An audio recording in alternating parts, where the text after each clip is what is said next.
It started with flashing red and blue lights slicing through the darkness of a quiet suburban street. A young black woman sat frozen behind the wheel, her hands trembling on the steering wheel, afraid to even breathe. The officer's voice thundered through the night, orders sharp, gun drawn, eyes filled with something colder than authority. She didn't understand what she'd done wrong, only that her skin suddenly felt like a target. But what he didn't know was that one small detail, a silent call she made moments before, would unravel everything. By sunrise, his badge would mean nothing. Before the flashing lights and fear, her world was quiet. Small, but hers. Tiana Lewis was 26, a nursing student juggling night shifts at a local care home while caring for her younger brother. Every morning she drove home beneath the same stretch of streetlights, humming softly to music that helped her forget how tired she was. Life wasn't perfect, but it was stable, built on hard work, late nights, and the constant hope that things would finally get easier. She was the kind of person who avoided trouble, polite, careful, always aware of how the world could change depending on who was watching. Her parents had taught her the silent rules, how to survive in spaces that didn't always welcome her. Keep your hands visible. Don't talk back. Stay calm. Don't make sudden moves. She had heard those warnings all her life, but she never thought she'd need them tonight. The neighborhood she drove through wasn't her own. Clean, quiet streets lined with manicured lawns and motion sensor lights. She was simply passing through after dropping off a coworker. The roads were empty, the radio low, the world peaceful for once. Then came the flicker of headlights in her mirror. Too close, too sudden. At first she thought it was a mistake. Maybe a broken taillight, maybe a routine check. But as the siren wailed and her pulse began to race, that peace evaporated. Every headline she'd ever seen, every story of someone who didn't make it home, flashed through her mind. Still, she pulled over carefully, breathing slow. She remembered her father's words. Just stay calm, baby. Don't give them a reason. She didn't know yet.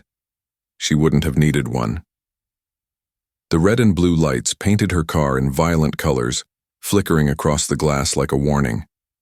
Tiana's fingers tightened on the steering wheel, her breath trembling between shallow gasps.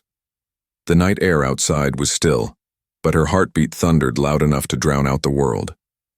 In the mirror she could see the officer's silhouette, broad shoulders, fast steps, one hand already hovering over his weapon. He didn't hesitate, didn't assess, didn't pause. He moved like someone who'd already decided what he was walking into. She rolled down her window slowly, keeping her eyes forward. The beam of his flashlight cut through the darkness and landed on her face. The look that followed wasn't one of curiosity.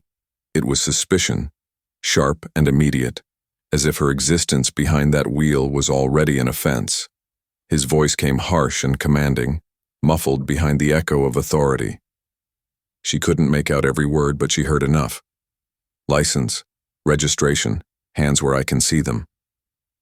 The barrel of his gun glinted under the streetlight. He had drawn it before she'd even reached for her purse.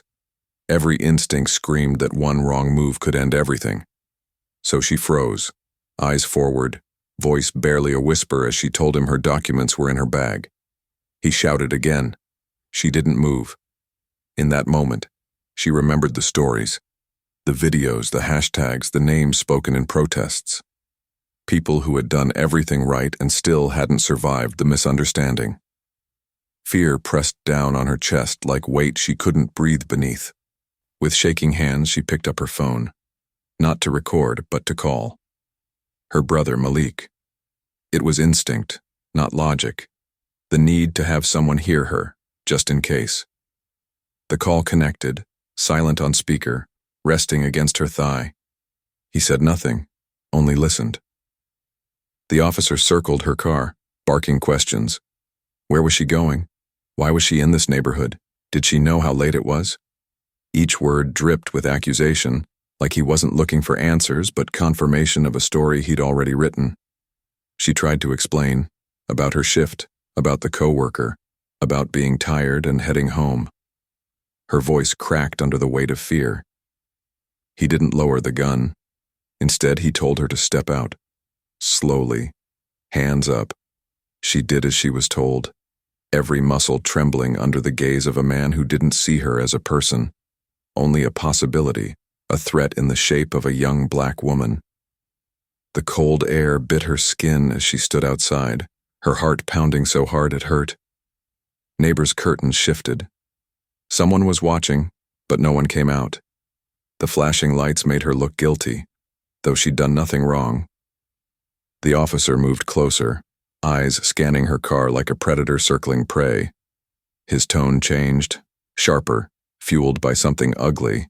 He accused her of stealing the vehicle. Said she fit the description. She wanted to scream that it was hers, that the registration was in her name, but she was too scared to move her lips. Her brother was still on the line, hearing every second. The fear, the trembling voice, the sound of authority gone too far. And in that silence, Tiana realized something chilling. This wasn't about what she'd done. It was about who she was. The world had narrowed to the cold metal of the gun pointed at her chest.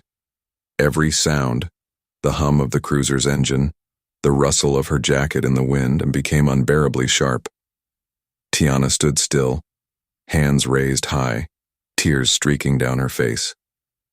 Her body shook, not just from fear, but from disbelief. He was shouting again, accusations spilling from his mouth faster than she could answer. She'd been through enough safety trainings to know that logic meant nothing now. His finger twitched near the trigger, his voice cracking with a strange mix of adrenaline and control. To him, she wasn't Tiana Lewis, student, caretaker, sister. She was just another headline waiting to happen. And then, a new sound cut through the chaos. A voice, calm but firm, echoing from the small speaker of her phone. "Officer, this call is being recorded." It was Malik's voice. He'd dialed 911 the moment he heard her sobs, patching in dispatch, connecting every word, every breath, every command. For a split second, the officer froze. The gun wavered, his posture faltering as the realization hit. This wasn't private anymore. There were witnesses now. His words, his tone, his every movement. All of it was on record. Another patrol car pulled up in the distance, lights flashing, two officers stepping out cautiously. The silence between them was heavy. They could see what was happening. They saw the drawn weapon, the unarmed woman, the fear. Tiana could barely stand. Her knees buckled as one of the new officers shouted his name, a warning, not an order. He hesitated again, then slowly lowered the gun. The air that followed was suffocating, thick with everything that could have been.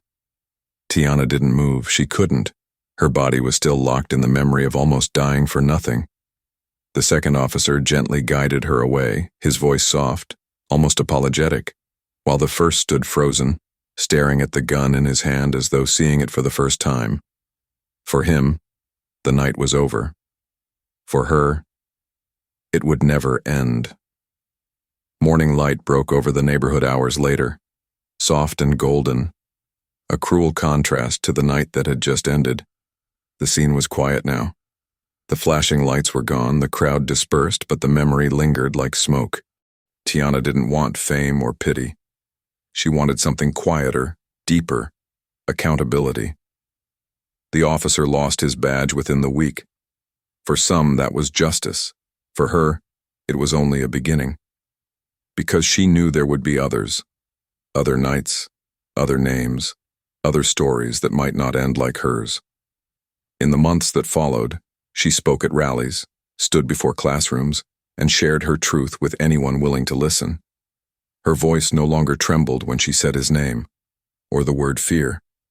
She'd found something stronger in the ruins, a purpose that no badge could silence. And yet, some nights, when the sirens echo faintly in the distance, she still grips her steering wheel a little tighter, not because she's weak, but because she remembers, because she lived, because too many didn't. If this story moved you, don't scroll away. Like to honor her courage.